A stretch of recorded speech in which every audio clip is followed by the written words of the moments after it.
minta dinyatakan PHK batal demi hukum segala macam misalkan, minta apa, tuliskan di sana, minta bayar kurang lembur, berapa nilainya, tegaskan. Jadi kalau kita minta pembayaran sesuatu, kita harus juga sudah yakin, sudah confidence dengan berapa nilainya yang menjadi hak kita.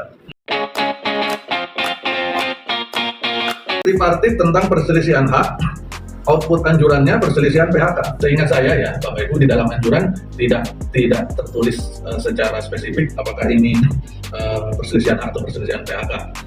Tetapi lebih ke materinya. Kalau perselisihan hak itu kan sebenarnya maksudnya membicarakan tentang hak yang dianggap seharusnya diterima oleh karyawan, misalkan kurang bayar upah dan sebagainya, ya, kurang bayar lembur atau pemotongan upah, dan kurang lebih seperti itu hak. Tapi kalau perselisihan PHK itu biasanya lebih fokus kepada proses PHK-nya, alasan PHK, tanggal efektif PHK, perselisihan hak ya. Tapi anjurannya munculnya tentang perselisihan PHK. Maka Bapak Ibu yang mengajukan perselisihan melalui jalur mediasi, itu pada saat menerima anjuran pastikan melihat atau mempelajari keseluruhan semuanya, dan pastikan juga membuat tuntutannya, ya, isi tuntutannya itu jelas dan tegas, spesifik.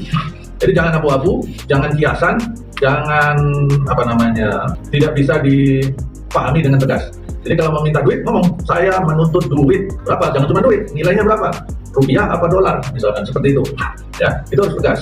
Kemudian jangan saya meminta mediator menyatakan PHK ini batal demi hukum, ya, tulis gitu, ya, karena tidak sah, atau saya meminta perusahaan mempekerjakan kembali, misalkan, itu harus tegas, ya. Nah, baru setelah itu kalau kita sudah memastikan isi tuntutan dalam waktu mediasi, maka waktu anjuran kita lihat hasilnya apa, anjurannya isinya apa. Kalau isinya anjuran itu tidak sesuai dengan apa yang kita tuntut, maka nggak usah khawatir, langsung jawab dalam waktu 10 hari kerja. Biasanya kan ditulisnya di dalam surat anjuran kan ditulis di bagian akhir, para pihak diberi waktu 10 hari kalau nggak salah ya, 10 hari kerja untuk memberikan jawaban tertulis, setuju atau tidak setuju.